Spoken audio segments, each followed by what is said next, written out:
Sunday వచ్చిందంటే చాలు అందరికీ హాలిడే ఉంటుంది, కానీ ఇంట్లో అమ్మకు మాత్రం హాలిడే ఉండదు.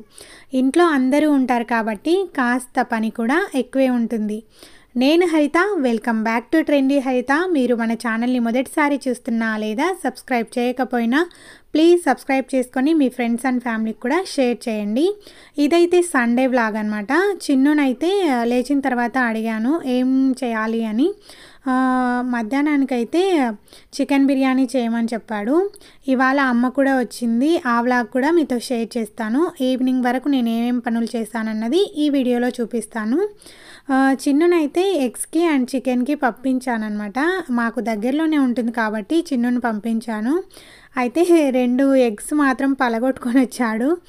2 ఎగ్స్ పోయాయి. అందుకని చెప్పేసి వాటిని తీసేసి మొత్తం పడేయాలని చెప్పి వాటినైతే తీస్తున్నాను. ఎప్పుడైనా ఎక్కువ ఎగ్స్ తెచ్చుకున్న తర్వాత వాటిని కడిగేసి ఫ్రిడ్జ్లో స్టోర్ చేసుకోవద్దంట, ఎందుకంటే ఎగ్స్ పాడవుతాయంట. ఇదైతే నాకు ఎగ్స్ అమ్మే వాళ్ళు చెప్పారనమాట.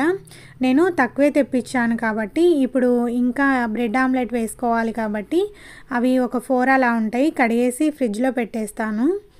తక్కువ ఉన్నప్పుడు కడిగేసుకోవచ్చు, ఎందుకంటే తొందరగా వాడేస్తాం కాబట్టి పాడయ్యే ఛాన్స్ ఉండదు. ఒక ఎగ్లో అయితే అట్లాగే ఎగ్ యోక్ ఉన్నది, అందుకని చెప్పేసి ఒక బౌల్లో వేసాను. తర్వాత ఇందులో 2 ఎగ్స్ వేసి ఆ తర్వాత చిన్నుకైతే ఇచ్చాను. ఇవాళ నేనే చేసుకుంటా అని చెప్పాడనమాట.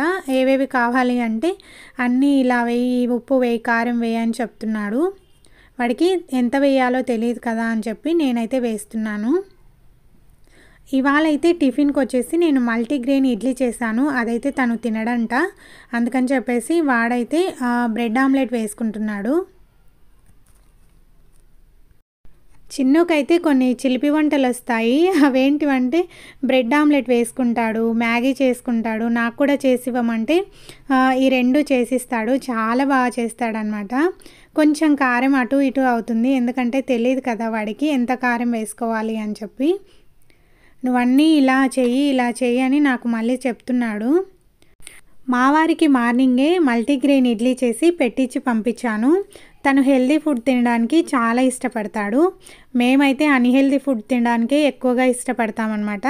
అందుకని చెప్పేసి మేము మల్టీగ్రెయిన్ ఇడ్లీ తర్వాతనైనా చేసుకోవచ్చులే రేపైనా అని చెప్పేసి నేనైతే దోశ వేసుకుంటున్నాను. చిన్ను అయితే బ్రెడ్ ఆమ్లెట్ చేస్తున్నాడు అనమాట. ఈసారి అయితే ఎక్కువ ఫ్లేమ్ పెట్టాడు, అందుకని చెప్పేసి చాలా వరకు మాడిపోయింది. ఎప్పుడూ చేసే స్టైల్లో కాకుండా ఈసారి డిఫరెంట్గా ట్రై చేశాడు. ఎక్కడో చూశాడంట, వాళ్ళ బావనో ఎవరో చేస్తుంటే చూశాడంట, అది ఇక్కడ ప్రయోగించాడు. అందుకని చెప్పేసి చాలా వరకు మాడిపోయింది. ఫస్ట్ బ్రెడ్ని బాగా కాల్చేసుకున్నాడు, అవతల ఇవతల కాల్చేసుకొని ఆ తర్వాత ఇలా ఎగ్ అంతా పైన పోసేయని చెప్పాడు. ఇలా పోయడం వల్ల చాలా వరకు మాడిపోతుంది, అంత కుక్ అవ్వదు. మనం ఎగ్లో డిప్ చేసి వేస్తే అది బాగుంటుంది, చాలా బాగుంటుంది. ఇలా అయితే అసలు నాకు కూడా నచ్చలేదు. తర్వాత నేను తీసుకొని చేశానన్నమాట, నీకు రావట్లేదు అని చెప్పి. సరే ఎప్పుడు చేసుకుంటాడు కదా, ఏమీ పొరపాటు జరగదులే అని చెప్పేసి నేనైతే ఇక్కడ చికెన్ని కడిగేద్దామని చెప్పి నీళ్ళల్లో ఉప్పు పసుపు వేసేసి ఆ తర్వాత చికెన్ అయితే నానబెట్టేస్తున్నాను. నేను ఎప్పుడు చికెన్ కానీ మటన్ కానీ తెచ్చుకున్నా కూడా ఇలా ఉప్పు పసుపు వేసేసి ఒక 5 to 10 minutes పాటు ఇలా నానబెట్టేస్తాను. ఈలోపు చిన్ను ఏం పని చేశాడో తెలుసా, ఇదైతే గ్యాస్ ఫ్లేమ్ ఎక్కువ పెట్టేసి మాడగొట్టేశాడు. మళ్ళీ నెక్స్ట్ వేరేది కూడా వేశాడు. ఈసారి ఉండు నేను చేస్తా అని చెప్పి నేనే చేశాను. తర్వాత కాస్త ఎగ్గు మిగిలింది, అందుకని చెప్పేసి నాకు చిట్టి దోశ వేయమన్నాడు. ఇదే ఉంటుంది కదా బ్రెడ్ టోస్ట్ చేసేది, దాంట్లోనే కాస్త దోశ పిండి వేసి ఆ తర్వాత ఎగ్ అయితే వేస్తున్నాను.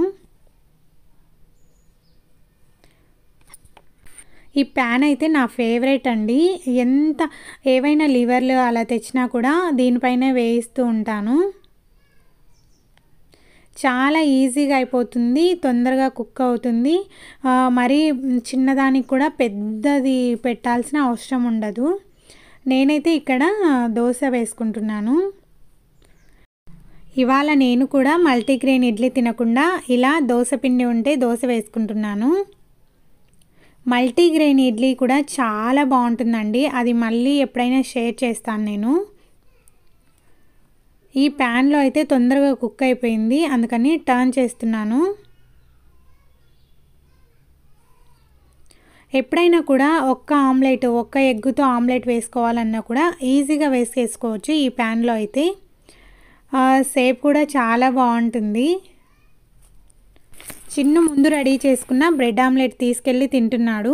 ఇవి రెడీ అయినాయి అని చెప్పేసి నేను కూడా వెళ్తున్నాను తినడానికి. తిని ఇవాళ బిర్యానీ చేయాలి కదా, గోంగూర కట్ట వీటన్నిటిని కూడా ఒలిచేసుకోవాలి. తర్వాత తను చదువుకోవడమో ఏదైనా ప్రాజెక్ట్ లాగా చేసుకోవడమో అలా చేస్తాడు. ఎప్పుడైనా కూడా సండే నిదానంగా పనులు అవుతాయి ఎవరికైనా కూడా. ఇవాళైతే బ్రెడ్ ఆమ్లెట్ ఇవన్నీ చేసిన తర్వాత కాస్త ఎగ్ స్టవ్ మీద పడింది, అది స్మెల్ వస్తుందని చెప్పేసి గోధుమ పిండి చల్లేసి ఆ తర్వాత నీట్గా క్లీన్ చేశాను. టిఫిన్ తిన్నాక హాఫ్ అన్ అవర్ పాటు అలా టీవీ చూస్తూ ఉండిపోయాను. తర్వాత లంచ్కి ప్రిపేర్ చేయాలి కదా. ఇవాళైతే చికెన్ బిర్యానీ చేద్దామని అనుకున్నాను. ఈ చికెన్ బిర్యానీ చాలా రోజులు అయిపోయింది తినక, దాదాపు 1 మంత్ అయిందండి.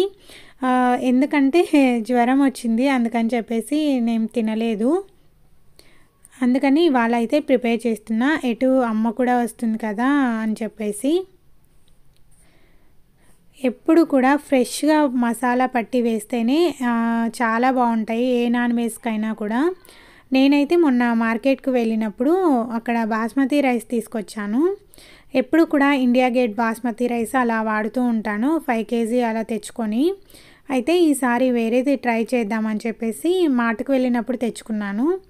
ఇవి కూడా XXL అని ఉందండి, చాలా బాగున్నాయి. ఏమో ఎలా ఉంటాయో బాగుండవేమో అనుకున్నాను, కానీ రైస్ చేసిన తర్వాత చాలా బాగున్నాయి ఈ రైస్ అయితే. బిర్యానీ ప్రిపేర్ చేయాలంటే ముందుగా మనం చేయాల్సిన పని ఏంటంటే బియ్యం నానబెట్టేసుకోవడం. ఎంత బాగా నానితే అంత స్మూత్గా వస్తుంది రైస్ అనేది. నేను చూస్తున్నాను కొంచెం ఎక్కువ రోజులవి అంటే 1 year అలా ఉన్నవైతే కొంచెం స్మెల్ వస్తాయి, అప్పుడే బాగుంటాయి రైస్. ఇవాళైతే మాకు కావాల్సినన్ని తీసుకొని బాగా కడిగేసి నీళ్లు పోసి పెట్టేసుకొని ఆ తర్వాత వీటినన్నిటిని కూడా ఒలిచేస్తాను. రైతా చేసుకున్నా కూడా గోంగూర చట్నీ లేకపోతే అస్సలు తినలేమనిపిస్తుంది నాకైతే. ఇక్కడైతే చిన్ను తన పని తాను చేసుకుంటున్నాడు, ఏదో కార్డ్బోర్డ్తో ట్రై చేస్తున్నాడు. నా పని అయితే నేను చేస్తున్నాను. పుదీనా తెచ్చుకున్నప్పుడు ఇలా కొమ్మలు ఉంటాయి కదా, పుదీనా ఆకులను తీసుకొని ఇలా కొమ్మలను అక్కడక్కడ గుచ్చేసుకుంటే మనం పుదీనా బయట కొనాల్సిన అవసరం ఉండదు. నేనైతే ఒక తొట్టికి వేసానండి, అయితే ఫుల్గా అల్లుకుపోయినది. అయితే ఎండాకాలం మొత్తం పాడైపోయింది అది, నీళ్లు పోయాక. మనం ఎండాకాలం ఊరు వెళ్తుంటాం కదా, అప్పుడైతే పాడైపోయింది మొత్తము. ఇప్పుడు పుదీనా కావాలంటే కొనుక్కోవాల్సి వస్తుంది. ఎప్పుడో ఒక కొమ్మ వస్తే దాన్ని నాటాను, ఇక్కడ చూపిస్తున్నాను చూడండి. ఈ తొట్టిలోనే కాస్త పెరుగుతూ ఉందన్నమాట. ఇలా ఊరికే ఇట్లా గుచ్చేసినా కూడా పుదీనా వచ్చేస్తుంది. బియ్యం నానబెట్టుకున్న తర్వాత నేను చేసే రెండో పని ఏంటో తెలుసా, ఇలా చికెన్ని మ్యారినేషన్ చేసి పెట్టుకోవడం. ఇది కూడా పెట్టుకున్నాను. తర్వాత చికెన్ బిర్యానీ చేయడానికి కూడా మసాలా వేసి ప్రిపేర్ చేస్తున్నాను. ఎవరికైనా ఈ ప్రిపరేషన్ కావాలంటే నాకు కామెంట్ చేయండి, చాలా టేస్టీగా ఉంటుంది, చాలా చాలా బాగుంటుంది, మీతో షేర్ చేస్తాను. ఇక్కడైతే ఒక పక్కన గోంగూరకి పెట్టేశాను, తర్వాత బిర్యానీ, తర్వాత రైస్కి కూడా పెట్టేశాను. నేను ఎప్పుడు చికెన్ బిర్యానీ చేసినా కూడా ఫ్రై పీస్ బిర్యానీ చేస్తాను, అదే చాలా చాలా బాగుంటుంది. ఈలోపు దమ్ పెట్టేశాను, అమ్మ కూడా వచ్చింది. అమ్మ వస్తూ ఏం తెచ్చిందో కూడా మీతో షేర్ చేస్తున్నాను చూడండి. నా ఫేవరెట్ అయిన గుమ్మడికాయ తీసుకొచ్చింది, తర్వాత ఒకటి ఎలక్కాయ తీసుకొచ్చింది. మేమైతే ఎలక్కాయ అంటాము, వుడ్ యాపిల్ ఉంటుంది కదా దాన్ని అంటారనమాట. తర్వాత పూలు, నేను భృంగరాజ్ తీసుకొని రమ్మన్నాను, అది తీసుకొని వచ్చిందనమాట, మా చేలో ఉందని చెప్పి. ఇది ఆయిల్ కోసం అని తెప్పించుకున్నాను. మా పొలంలో కందులు పండుతాయండి. అవైతే మొలక కట్టేసి ఇలా బ్యాళ్ళని చేస్తారు. ఆ బ్యాళ్ళు అన్నమాట ఇవి. అవి కూడా తీసుకొచ్చింది. తర్వాత వచ్చేసి మునక్కాయ చాలా చిన్నగా ఉంది కదా, ఎందుకు తీసుకొచ్చావు ఏంత అని అడిగితే ఫస్ట్ ఆడపిల్లకి ఇస్తే బాగా కాస్తుందని చెప్పి తీసుకొచ్చానని చెప్పింది. నాకు చాలా బాగా అనిపించింది. ఇదైతే నేను మునగాకు ఉంటుంది కదా, మునగాకు కూడా తీసుకురమ్మని చెప్పాను. అమ్మ వాళ్ళకి మినుములు కూడా పండుతాయి. అవైతే ఇలా పొట్టు తీపిచ్చి పెడతారు. నేను అయిపోయినప్పుడు చెప్తే అమ్మ తీసుకొని వస్తుంది. నా దగ్గర ఎక్కువ కూడా పంపించినా కూడా పురుగు పట్టేస్తాయని చెప్పి. ఇదైతే మునగాకు అన్నమాట. మా చెట్టుకు నిమ్మకాయలు కూడా చాలా ఎక్కువగా ఉంటాయి. అవి తీసుకొచ్చింది. అండ్ మొన్న ఊరు వెళ్ళినప్పుడు కందిబుడ్డలు ఉన్నాయి అని చెప్పి చూపించాను కదా. తర్వాత కొత్తగా పట్టించిన కారం తీసుకొచ్చింది. తర్వాత కొత్తిమిరపకాయలు తీసుకొచ్చింది. ఇదైతే వేరే వాళ్ళకి ఇద్దామని చెప్పేసి కారం అయితే తీసుకొని వచ్చింది. ఇది పోయిన ఇయర్దండి. చాలా బాగుంది, ఎర్రగా ఉంది. వేరే వాళ్ళు అడిగితే వాళ్ళకి ఇద్దామని చెప్పేసి తెమ్మంటే తెచ్చిందనమాట. వీటన్నిటిని తీసి పెట్టిన తర్వాత ఇప్పుడు లంచ్ అయితే తింటున్నాము. ఎప్పుడు కూడా బియ్యము నార్మల్ రైస్తో తినడం కన్నా ఇలా బాస్మతి రైస్తో తినడమే నాకు చాలా ఇష్టము. నార్మల్ రైస్తో తింటే ఏదో పులావ్ తిన్నట్టుగా ఉంటుంది. అందుకని చెప్పేసి నేను ఎప్పుడు కూడా బిర్యానీకి బిర్యానీ రైస్నే యూస్ చేస్తాను. తర్వాత ఆనియన్ అండ్ నిమ్మకాయతో సర్వ్ చేసుకుంటే చాలా చాలా బాగుంటుంది. నేను అమ్మని అడిగి ఫస్ట్ ముద్ద అయితే పెట్టించుకుంటున్నాను. చిన్ను అయితే ఒక పక్కన తింటున్నాడు. ఈవినింగ్ స్నాక్స్కి వచ్చేసి రవ్వ లడ్డూలు చేస్తుంది. ఈవినింగ్ స్నాక్స్కి వచ్చేసి ఏదైనా తీయగా ఉండే స్వీట్ లాంటివి చేసుకుందామని చెప్పేసి రవ్వ లడ్డు అయితే చేస్తుంది అమ్మ అయితే. ఎప్పుడు కూడా రవ్వను బాగా నేతిలో వేయించుకుంటేనే మనకి రవ్వ లడ్డు చాలా టేస్టీగా ఉంటుంది. షుగర్ కాస్త తక్కువగా వేయమని చెప్పాను, ఎందుకంటే చిన్నుకి దగ్గు ఎక్కువగా ఉందని చెప్పి తక్కువ వేయమన్నాను. కానీ బాగానే సరిపోయింది.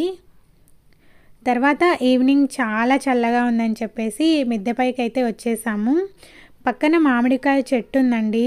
ఎక్కడ గ్యాప్ లేకుండా ఫుల్ పూతతోనే ఉంది. సూర్యుడు ఉదయించేటప్పుడు కానీ లేదా అస్తమించేటప్పుడు కానీ చూడాలంటే చాలా అందంగా ఉంటాడు. ఇలా మామిడి చెట్టు పక్కనే ఇలా సూర్యుడు అస్తమిస్తుంటే చూడటానికి చాలా చాలా బాగుందని చెప్పేసి నేనైతే చాలా ఫోటోలు తీసుకున్నాను. ఇదండి ఇవాల్టి వీడియో. మీకు నచ్చిందా? అయితే తప్పకుండా సబ్స్క్రైబ్ చేసుకొని మీ ఫ్రెండ్స్ అండ్ ఫ్యామిలీకి కూడా షేర్ చేయండి. అన్నట్టు ఎలా ఉందో కూడా కామెంట్ చేయండి.